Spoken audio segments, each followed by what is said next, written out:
Gia and Tanya are my morning coffee.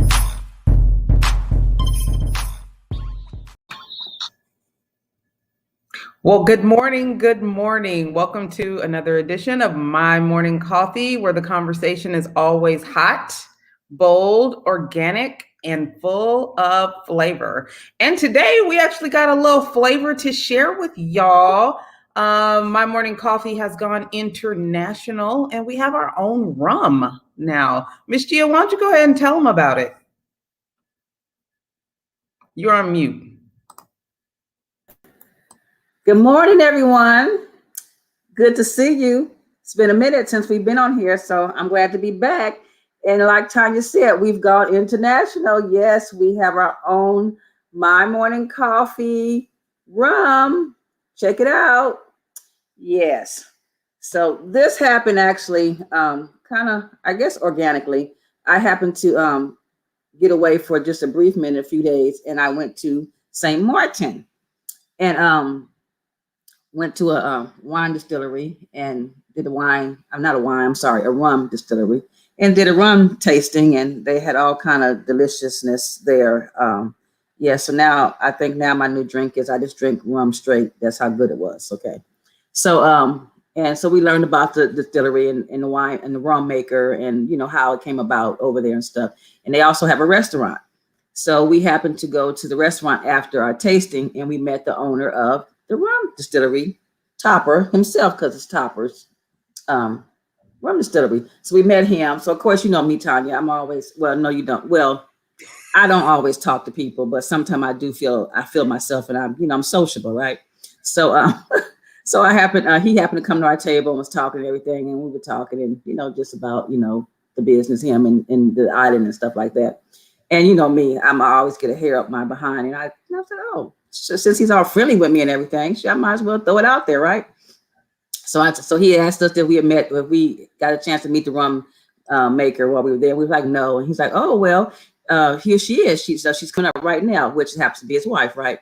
So we were talking and stuff. And I said, hey, I really like the rum. And, I was wondering if I have a podcast back in the States, if I could get, a special blend rum for my podcast. He was like, sure, no problem. Yeah. As soon as she comes up, just ask her, she'll do it, and stuff. And I was like, for real? So he was like, yeah. So I met her and the daughter and stuff. And then I happened to ask her, I said, hey, I hear that, you might be willing to do a little blend, special blend for my podcast. And I told her about it and everything. She was like, sure, no problem, I will, and she said, well, when are you leaving? So I told her when we were leaving, and she said, okay, I'll have it ready for you by this date. And lo and behold, voila, I went back there and it was there waiting for me. So I'm so excited. Oh, and it's delicious. Deliciousness is delicious. Yeah, but it's only I didn't even know you drank like that. It's only made, and it's a lot of things about me, Tanya. You don't know. I can't let everybody know all this stuff about me, girl. But yeah, I do every now and then. I'm not a heavy drinker. But doing the rum tasting, the rum is actually a lot of it was flavored rum, so it's delicious. So I'm now, doing, rum on ice, that kind of thing. Is that rum on the rocks? Yeah. So that's what I'm drinking now. So I don't think they know. Last year, maybe it was it before COVID? We had a beer. We had a brew that was made. Right. We had a morning coffee blend for some early libations at an event that we did. So, stick with your girls. You never know what kind of flavor you might wind up with in your cup. Rum today could be vodka tomorrow, or something else. Might even be a wine coming soon. But us, we always come in with some kind of My Morning Coffee something. So be on the lookout for more My Morning Coffee merchandise and maybe some libations, as Tanya says. But yes. Listen, make sure you join the Cup Crew. Subscribe to the podcast. We are never judgmental about what's in your cup, okay? So make sure you stick with us, and you never know what might wind up in your cup. No judgment, pure fun. all the good stuff. And today we have some more good stuff for you. We are bringing you some dads, some pretty dope dads that are doing some cool things. We want to make sure that as we approach Father's Day, we want to recognize the men in our lives. You know, it's almost disheartening how we hear about how Black fathers are not in their children's lives, are not around. And we want to go ahead and dispel that myth today. We're going to bring on some amazing dope dads, talk about what they've been doing, their professional life, and show you how they balance, because it is a balance. We are not the only ones that have to balance. They have to learn how to balance, be there for their kids, and then talk about maybe how they're different than their own upbringing. So without further ado, we're going to find out what's in their cups, share with you what's been in ours. Well, you see what's been in Gia's cup, but I'm going to bring to you our gentlemen right now. And I'm looking forward to this. Like, it's just kind of warm and fuzzy, you know? Good morning, fellas. How you doing? Good morning. I'm good. How are you? Good. How are Good. you? All right. All right. Doing great. So I'm going to go around and allow each of you to introduce yourself, let the people know exactly what you do, talk about your business, and then tell us how many kids you got and how old they are. Let's start there. Evans. So, Evan St. Ford here. The business that I'm in is I'm in the funeral industry. Not a happy place to be in, but it's a family-owned company. My father started it overseas in Haiti, is where he started. We own 3 funeral homes there, and I decided to follow in his footsteps, and we opened up 2 other funeral homes here in Florida. So I pretty much run and operate the ones here in Florida. As far as children, I have 2 children. My wife is trying to push me to have more, but so far 2 right now. How old are they? My daughter is 12, going on 21, and my son is 5.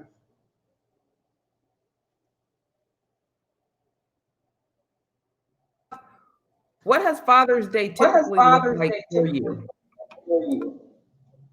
For me, Father's Day, you hear the term, it takes a village to raise a child. And, fortunately for me, I have that village. My parents are still in my life. My wife is highly involved with helping me co-parent.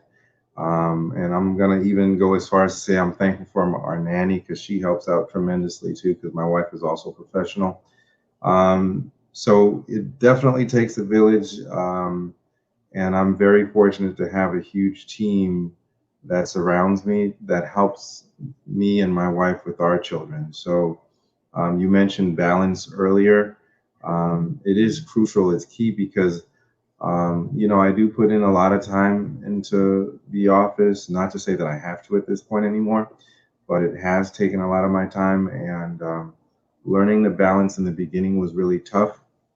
And honestly, my wife kind of helped me prepare for that, because she was the one that kind of like, taught me how to better create a work-life balance. So I make sure, not only do I dedicate, of course, time into what I do for a living, but I make sure to also pour into my children's lives, because as you said earlier, we are our children's role models, not the athletes, not the actors. It's us as fathers, it's us as parents that are the role models to our children. So I love that.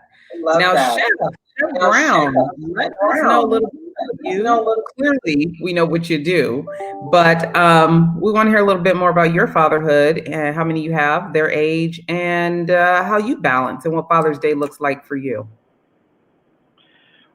Well, my name is Chef Carlos Brown. I own the Shrimp and Grits Cafe, actually the franchise, Shrimp and Grits Cafe franchise. I have 5 children. Yes, their ages 17, 15, 12, 9, no, I'm sorry, 10, and 8. think I got them all in. But anyway, yes.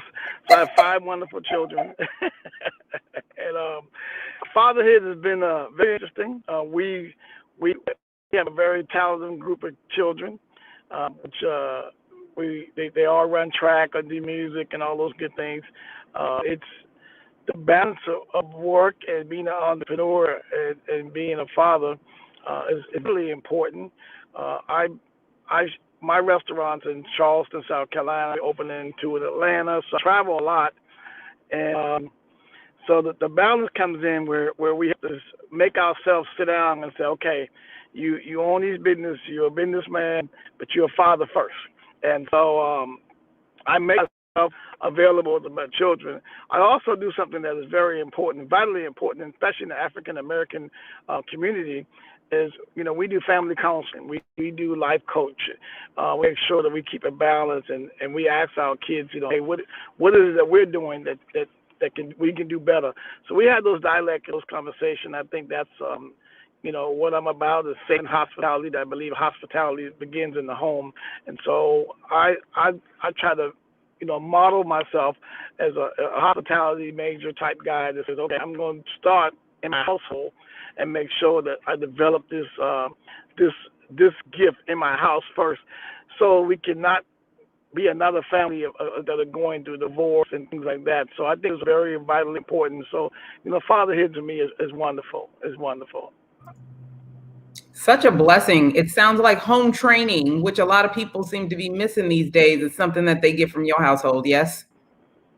Absolutely. And it's so important that we give that.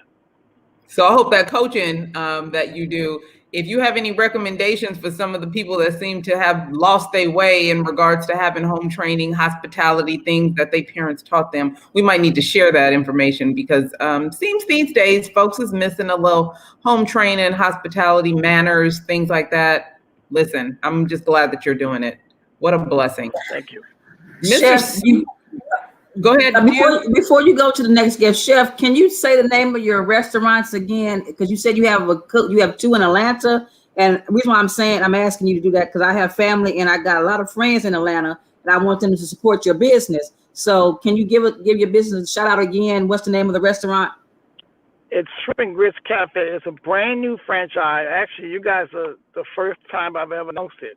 The franchise is taking off, and we have been in Charleston, and we're opening 4 in Atlanta.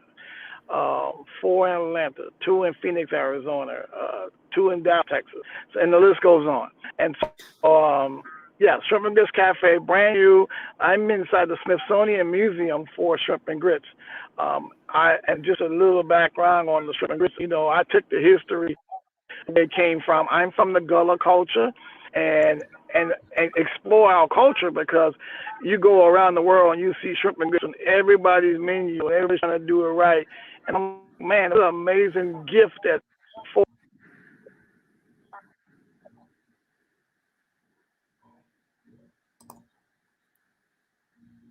I think we lost audio, Chef. Can hear you very well. Do you hear me? I can hear you. Okay. Yeah. I'm displaying this art across the world, and also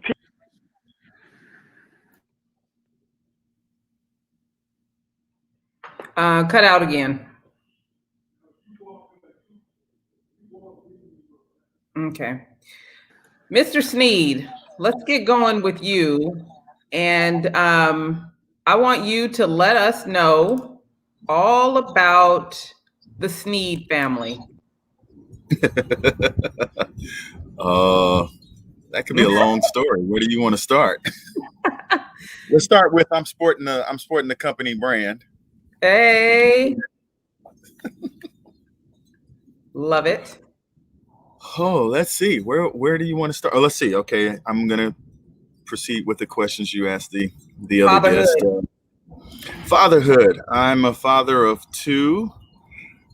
My daughter is 34. My son is 31. My only grandchild is 4 months, and so he's definitely been a bright spot in the year 2021. Getting to see a new life, a new male heir in my family. Most of the men have died relatively young, so I am the senior patriarch in my direct line of men, which is kind of sobering, in some ways. And let's see, I got a lot of things going on here lately. I'm a food industry professional, been in that business since the late 80s. Started a new catering business with a partner, and we're growing that and getting that up and going. I'm a trained voice actor, so I'm working on that world too. And my son, of all people, now has me acting and modeling and going into his profession. So life comes full circle in some ways. And that's the short list. What has fatherhood typically looked like for you? What has Father's Day, I'm sorry, typically looked like for you? You know, it's always been kind of low key. Never huge parties and events, gifts, but never huge spectacular. And I think that's mostly because I never wanted anything like that. I always, it's nice to be acknowledged. It's nice to be recognized. But I've actually spent more time recognizing others. My fraternity chapter has had a Father's Day event for years. It kind of got derailed with COVID and some other issues, but recognizing other community fathers, guys who just go about the grind of fatherhood, casting away the negative connotations and myths around Black men and fatherhood was far more important than my own recognition. Because I know tons of fathers that put in work and do what fathers do, but the media narrative is always, Black women run the house, Black women raise the kids, Black women do all this stuff. And it's not to say that doesn't happen, but to just divorce the men from the picture is a fallacy. And it's done to our detriment. So let's open it up, because that's exactly what I want to talk about, which is that's the myth of it, right? It may be true in certain situations, but not in all. So how has fatherhood looked to you? So did you have your father in your life?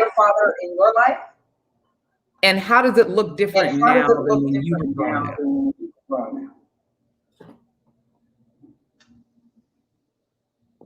Who do you want to start with?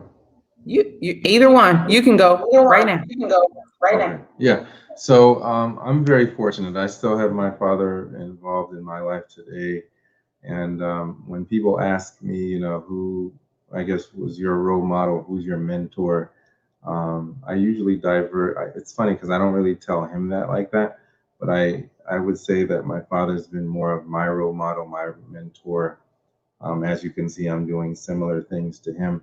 Growing up, as far as my father's role in my life, unfortunately, I'm very honest. My father was a serial entrepreneur. We owned the cargo ships, and we had an import-export business before we got into the funeral industry. So my father had to travel a lot. So my mother was more involved in my life, but my father, when he was there, he still made an impact. And I was an athlete in high school growing up. And so whenever he was in town, he would always make sure to be at every single game that he could attend. And, although he wasn't there for me 24/7, I feel personally that he was there for me because he was my emotional support if I needed someone. Of course, he was financial support, and he was the man in my life when I was growing up. So that was enough for me growing up as a young man in terms of my father's role in my life. So I was very fortunate in that sense. And even today, our relationship is very strong, even in business, because we work together too.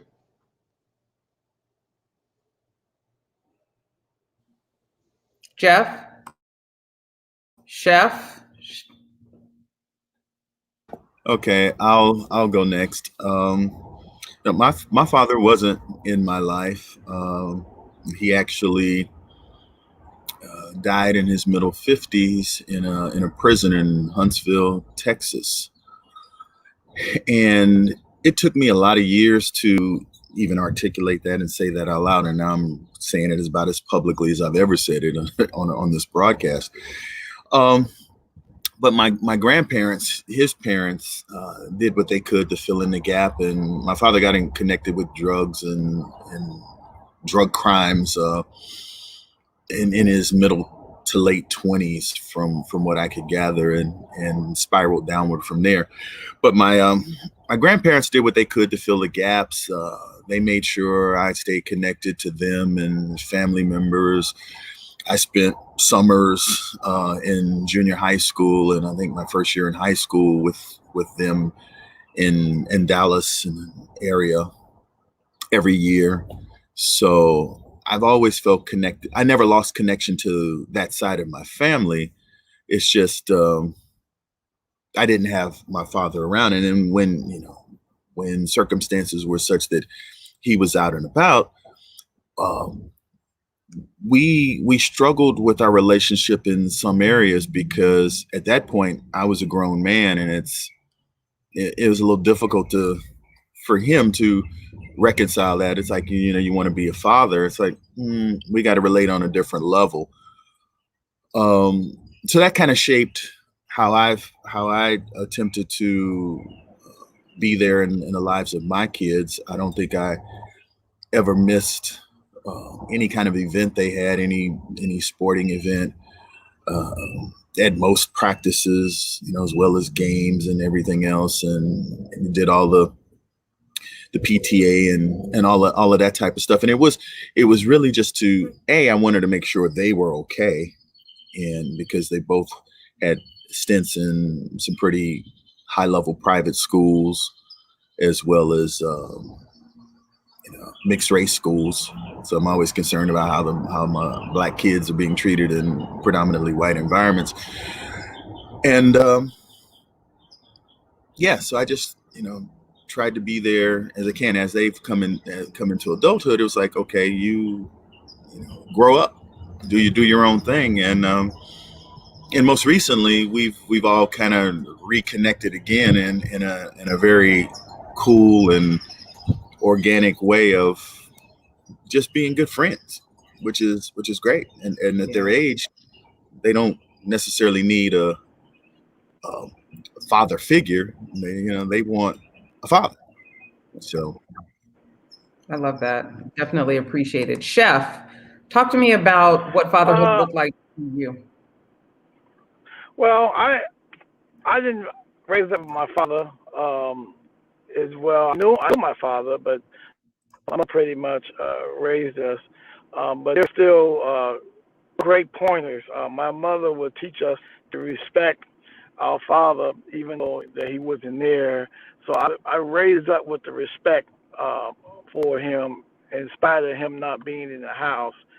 And so there were times I could tell you there's some good things to learn from my father. My father was a businessman, which I'm a businessman as well, and so some of those things he kind of talked to me about. And my father's deceased, as well as my mother, but he would talk to us about the business aspect and not being afraid to try and step out and don't give up. He also would talk to us about the mistakes that he's made, things that he didn't do, and how he was really sorry for not being there. And I had a forgiving heart. I learned what not to do with my children, which makes it that much better for them, because I want them to see something different than what I came up with.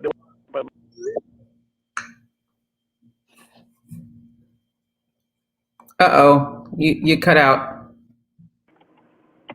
There you go.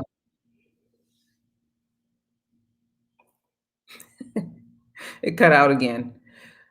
So here's my question to all of you that are active in your children's lives, and you have been since they were young.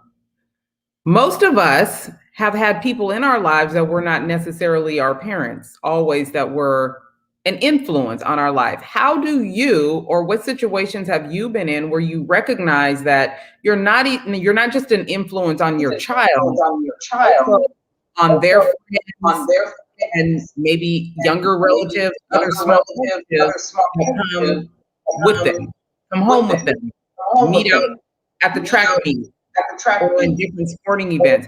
How have you also played a role in being an influence on other young people in your kids' lives? Either one of you, go ahead and take it.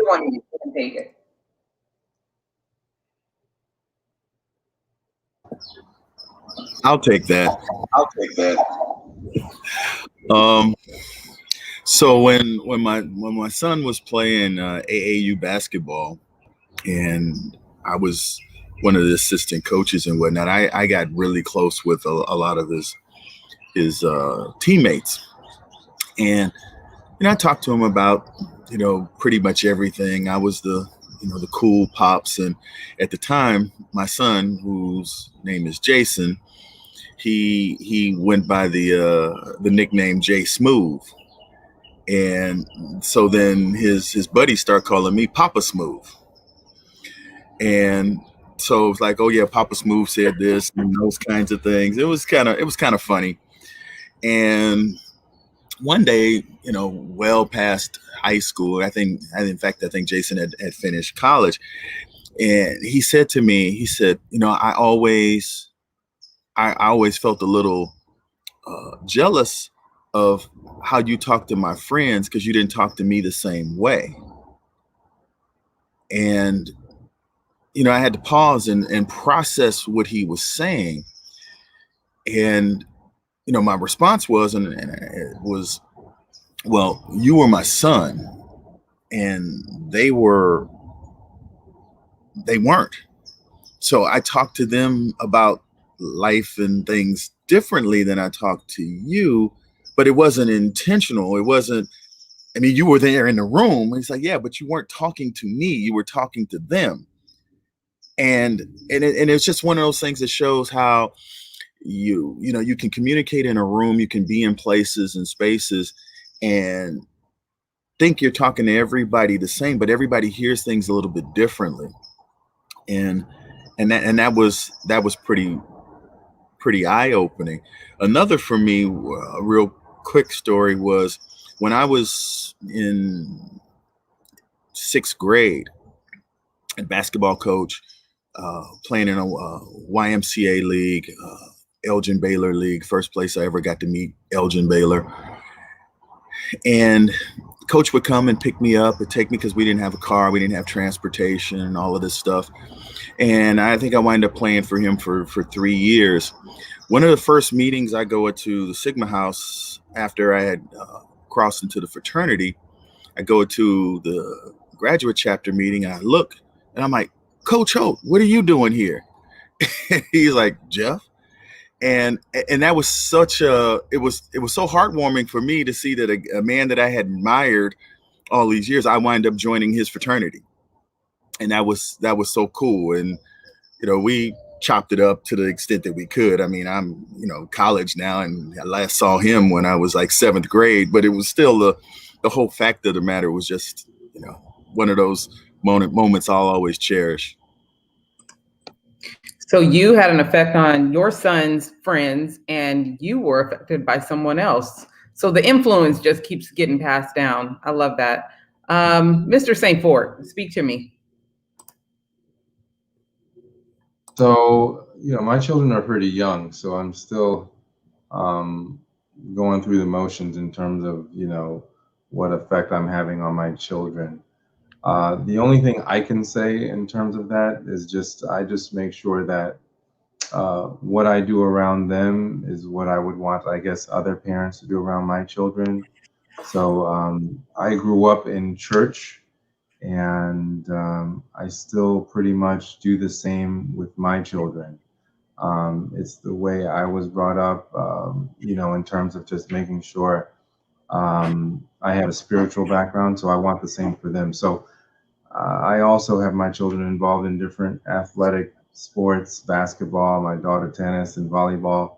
So again, I can't say what effect I'm having on her friends around, but I just make sure I do what it is I want other parents to do around my children.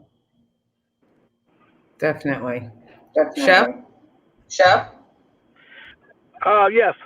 So Yes. I try So to I try have to. the effect I try to have on my kids and their friends is to be an example of what it looks like. So I treat my daughters like young ladies, and I treat my sons like gentlemen. And it may sound almost like old school, but it works for me. Because I want them to be able to go in an environment and one be respect and give respect. So we teach the golden rule in our house: to do unto others as you have to do unto you, and I try to maintain that example. So whatever they involve in, also make sure that I take place in that as well. So they know that Daddy's not just concerned about his business or what he's doing, but he's also concerned about our dreams and our passion. And I tend to walk through them step by step. The other thing is learning how to effectively communicate with your kids. I want to make sure that I can effectively communicate to them, and also give them the opportunity to communicate with me. Because there are things that kids hold in, and they talk to their parents. I don't. I allow my kids not to be afraid to talk to me, because if they can't get the information, they go out and ask others information. So to make sure I leave those doors open. So that's a great impact I have. I think it is working. I have a question for all you guys on the panel. Recently read something. It probably was on social media, and it was a post from a woman posted it, and it had something to do with girls' relationships with their mothers, and how mothers always seem to be harder on when there's a daughter and a son, siblings and stuff. Mothers were always, in her mind, her mother was always harder on her, being a woman, and she wasn't as hard on her brother. That's how she felt. So my question to you guys, because it seems like you guys, all three of you guys have both, male and female kids. Do you find yourself being harder on your son or sons as opposed to your daughters, or vice versa? I know for sure. For me, I'm probably hard on the boys. My girls seem to think they can get away with everything. My wife is more hard on my daughters. I'm like, hey, ease up on the girls, But I tend to be a little hard on the boys, and that's because, again, not having a father, I had to learn from streets and from trial and error. So I try to not let them go through what I went through. Okay, so it kind of sounds like and Ray is harder on the boys than he is on Princess. Yeah. Yeah. So that's what I'm saying. It seems like that mothers tend to be more hard on their girls than their sons, and then men, you guys are a little softer on the girls and harder on the guys. So it's funny how that I guess that happens in parenting.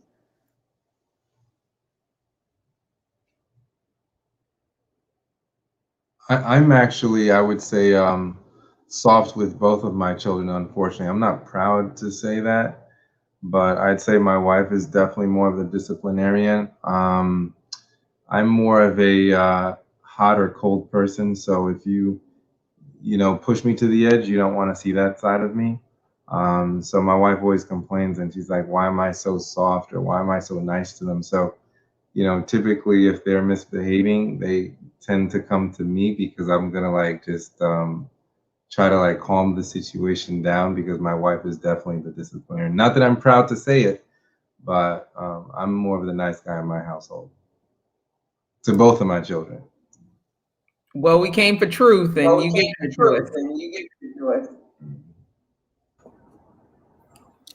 I think my kids would say I was the hard ass more so than anything else. And I tried to keep, I wanted them to be disciplined in the sense of being controlled and know what, how to react and act in certain situations. I remember we were at Disneyland, and at the time I had access to Club 33, and we had a dinner reservation. So I'm sitting there in the dining room with my kids, and they're eating and I'm eating and everything's fine. And the woman comes over to the table and says, "Your kids are so well-mannered." And I looked at her and it's like, did you expect something different? I didn't say that. That was my thought though, that did you expect something differently? My kids have learned how to eat in public for a very long time. And they're not throwing food and diving under the tables and all the things that were associated with, Black kids acting like white kids was completely unacceptable for us, because the connotation carried so much more weight. And so it was things like that. It was always, I was always like, carry yourself the right way, be the right way.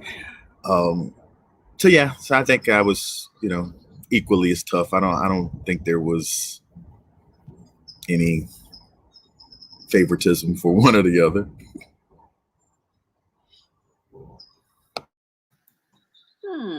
Okay. And Chef, with your 5, I'm sure you were harder on somebody than not, right? Oh yes, yeah. I would be a little tougher. Now I don't know. I take my kids to dinner now. They don't like something, they're gonna let the server know or the chef, because their dad is the chef. So but I tend to be like, this is a little tougher. The boys, I just want them to just be strong enough to, for their sisters. I came from a very large family. There's 7 of us, and we protected our sisters, and we made sure that they were respected at all time at any cost. And because we came out a rough neighborhood, and so I don't tell my kids to be rough or anything like that. But what I do, make sure that I kind of show them the way. While my father was around, when he did come around, he still made us do chores. We still had to figure out how to get under the hood, and he would to change tires and change oils and then cut the grass. My kids these days, they just want me to just hire somebody to come in and cut the grass. And then I go, "No, boys, you gotta get out there and do it. I'm gonna show you how to do it," and that type deal. But I've been a little tough on them. My daughters gets away a little bit. They get away with murder. Not with their mom, just with me. I have another question. It's not really a question. I know early on, all you guys really talked about when Tanya asked about what fatherhood means to you guys for that day. And all you guys seem to kind of downplay Father's Day. Like you didn't, it doesn't, you guys don't look at it. You don't put much on Father's Day. And I guess my question is to you guys is, why is that? And society is the same way. Why is that? Why do everybody celebrates Mother's Day so much better than Father's Day? And I believe that both parents are equally important, especially when they're around, and even when they're not around, because when a father's not around, my father wasn't around. I wasn't raised in a 2-parent home. He was in and out of my life, and now he's passed away. So I didn't have that father figure, and and I used to always think to myself, they would say, girls, dad, sons need their fathers and things like that. But I also feel as though daughters need their fathers just as much as a boy needs his father, because I had to learn a lot of things through trial and error. I didn't have a male role model, positive role model there, immediately in my home to show me how I should and shouldn't be treated when it comes to the opposite sex and things like that. But Do you guys wish that they would play up Father's Day a lot more like they do Mother's Day? Are you guys okay with how it is, and why is that? Why do you guys just say, oh, it's no big deal? I would say, for me, it's my responsibility, right, to be a father. It's my responsibility to take care of my kids. It's my responsibility to make sure I bring food to the table. So for me, if I'm acknowledged for something that I'm supposed to do, that's great, but there's no expectation for me to be acknowledged. I think for me, the best or proudest moment will be when my children finally get old enough for me to see that the time that I invested in them was well worth it. So it's in anything I do. If I get an award or an accolade, it's great, but this is what I'm supposed to do. I'm supposed to take care of my clients. I'm supposed to be the greatest that I can be. I'm supposed to be a great father. So I don't really, for me, those things don't matter. So when Father's Day does come along, do I expect gifts? Not necessarily. Do I need to be acknowledged? Not necessarily, because this is just what I'm supposed to do. So for me, I'm okay with it.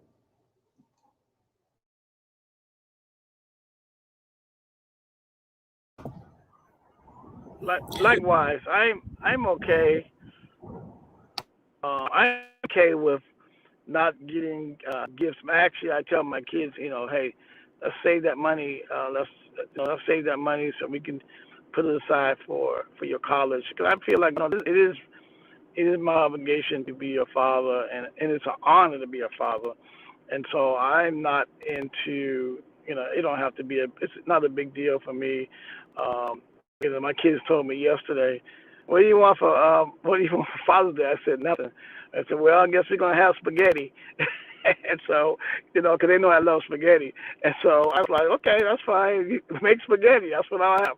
But I'm not really into, you don't have to, buy me anything, or I don't really trip over it for real. It's okay.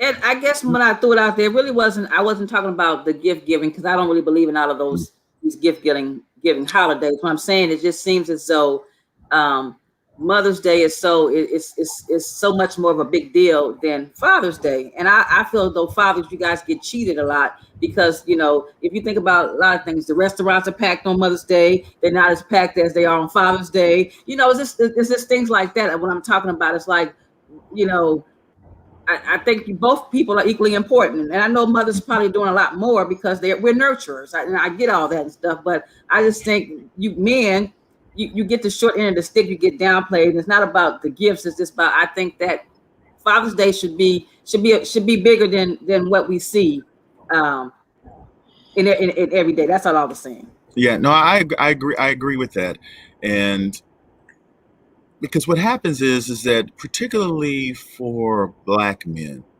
there's so few opportunities to be applauded for anything. You if you're good at something, you're the exception to the rule. If you're bad at something, you just like all the rest of them. If you're, and being a father is more than being a parent. Being a father means you're in some sort of household environment, whether it's your biological kids or bonus kids or whatever the situation, your nieces or nephews. And the society should acknowledge men more for what they do, because you don't get it anywhere else. And if you can't get that attaboy at home, where are you going to get it? And we wind up a lot of times being kind of sullen and reserved into who we are and what we do, and thinking everything is run of the mill, when you can be exceptional at what you do, and no one ever says as much. And then you hear it so infrequently that if someone outside of your circle, outside of your family acknowledges you, you feel almost embarrassed by being being acknowledged for having done something that the rest of the world or the rest of your colleagues or whomever may see as extraordinary. So yeah, Mother's Day is the #1 restaurant day in the country, followed by Valentine's Day. Yeah, there's a reason that guys, kind of have the mental health issues that they have and have the communication issues we have, because we're very rarely acknowledged as being good people. Gia, I wanted to weigh in on that because I think you hit the nail on the head. It just doesn't get as much applause and accolades, when the truth of the matter is, I think the men in our lives really are the ones that are shaping who we become as women, as men, as entrepreneurs, business people, or criminals. I mean, they have an incredibly powerful effect on who we become. Some of them are our first heroes, right? They are for me, my grandfather was my conscience. Still not here, but it does not get the amount of weight. I won't even say accolades. I would just say fatherhood in general does not get the weight that it deserves. And maybe that plays into why some feel like it's so easy to walk away, because it's not important. So the way that society kind of pulls that back from fatherhood can be an issue in regards to how people see the importance of it. But for those of us that are brave enough to speak up and say, hey, this man shaped who I've become. It doesn't even always have to be someone in your house. There's been pastors and your uncles and grandparents. These men are important. And for us to deal with it in such a fleeting way, in such a lightweight type of sentiment, is disingenuous, because at the end of the day, most women that act out are having daddy issues because he wasn't around. So I think there's an opportunity for us to lean into what fatherhood really means, not allowing for the media to continue to sculpt this narrative that they're not in our lives, and actually uplifting the ones that are. Because even if your daddy ain't there, listen, this might be controversial, and I'm going to say what I'm saying. I don't believe when people say I have nobody in my life, or I had nobody in my life, that's why I became this way, that's true. Because even when your daddy wasn't there, somebody else in that community was there. Somebody's daddy was there. And I have yet to find someone that nobody was around, whether it be a teacher, an uncle, a grandfather, a godfather, a cousin, an older somebody giving you some advice. You might not have wanted to take that advice, but somebody was there. You might not have wanted to listen to his directions or his instructions, but somebody was there. There are men in this room, there are men that are not in this room that have been there for other people's children. So I don't subscribe to that nobody was around type of conversation, because there are men, fathers, men that don't even have kids that have been there. I've seen them with my own eyes that were there to support the young people in the community. So I do think that we deal with it in such a lightweight manner that those that are looking for an exit, the way society plays it, it's for them. That works for them. And we need to stop that. So let me, before we get out of here, really quick, just ask you fellas, what does your ideal Father's Day look like? It's coming up. I don't know if your people is going to see this or not, but somebody might have a great idea of what a Father's Day looks like for you. A great Father's Day. Let's start with you, Chef. Besides spaghetti, I got the spaghetti. What kind of spaghetti? I love spaghetti. I love spaghetti. I think my wife makes the best spaghetti. Actually, one of my favorite meals. So I mean, it looks like that day for me is always full of surprises, even when you don't want to be surprised. I already know there's going to be a surprise, so I set myself in a place to do whatever they want to do, and so even though I'll say stuff like, I'm good, I just want to relax today, this is watch some sports or whatever, they gonna change that anyway. So it'd be full of surprises. It'd be something out of the ordinary, but I'm going to enjoy it because I just enjoy the fact to just be around and to be acknowledged. And I definitely want to say to you all, you're 100% right for what you said. We ought to not be ashamed to push ourselves or give ourselves credit for being father. So I definitely wanted to say that too. But at the same time, I'm just going to just relax and enjoy whatever the ride is on that day, even with spaghetti. I love it. Thank you. Mr. Sneed.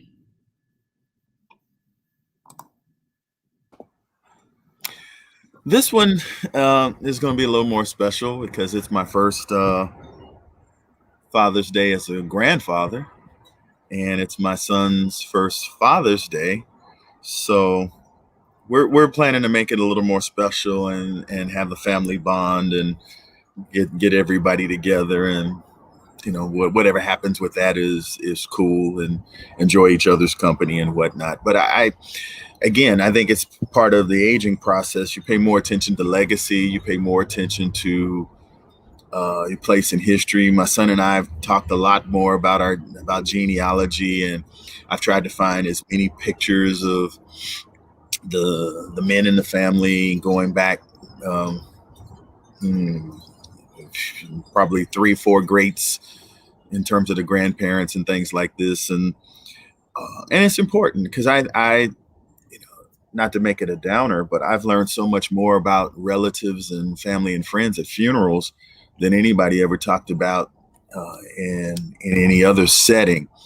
And I think we should do more to reminisce, acknowledge, and celebrate those who are alive, and tell the stories, and start getting more of the oral tradition of passing down things to one another. So you can't do that if you don't gather. So I'm looking forward to the gathering. I love that. And for myself, Mr. Sneed just mentioned something. I'm in the funeral industry, and of course I see death on a daily basis. And one of the saddest things is to see someone approach someone in a casket, and then there's saying to themselves that they wish they did this, they wish they did that, they wish they did this, or they forgot to tell that individual that they love them. So it's very important to anyone out there that's watching to take advantage, if you do have a father in your life, to let them know that you do appreciate them, because time is of the essence, and you just don't know when that last day will come. So one of the things I make sure I do is I make sure to tell my children every single day before I leave the house that I love them. And for me, what the ideal Father's Day looks like is, one, honestly, is to just be around them and just enjoy having intimate conversations with them, whether that's over breakfast, lunch, or dinner, or whether we're traveling, or whether we're just in the room, or whether we're playing video games, or whether we're just bonding. I do the best that I can every single day, not just on a holiday or a Father's Day, to take the time out to let my kids know that I love them. And I let them know the importance of that too, because again, you just never know when that last day will come. So if you do have a father out there that you do care for, make sure to let them know that you love them. Man, you guys have Gia, anything before we go? No, I just want to thank all of you guys for being on the show today. This was a great show. When Tanya pitched this show to me, I was like, yes, let's do it. And I'm glad we did do it. I'm glad I got to meet some other fathers and stuff. You guys are great men, and it seems like you're doing great things in your family's lives and in the lives around you and stuff. Keep up the good work. And a happy early Father's Day. And I hope you get your spaghetti, Chef. I actually hope to be able to taste your wife's spaghetti one day. So please, let's keep in touch. Shameless plug. I do also want to make sure that I let you know that California will be waiting for your shrimp and grits cafe out here, because you called off a bunch of states and cities and none of them were California. So we beefing right now. We might want to get that franchise. You know, so keep us updated on that, because hey, we can pull our dollars together and become franchisees. So let's do it. I love that. But listen, once My Morning Coffee family, always My Morning Coffee family, you guys are always welcome back anytime. And for our viewers, enjoy the men in your life, celebrate the fathers that helped you become who you are, and have an amazing rest of your week.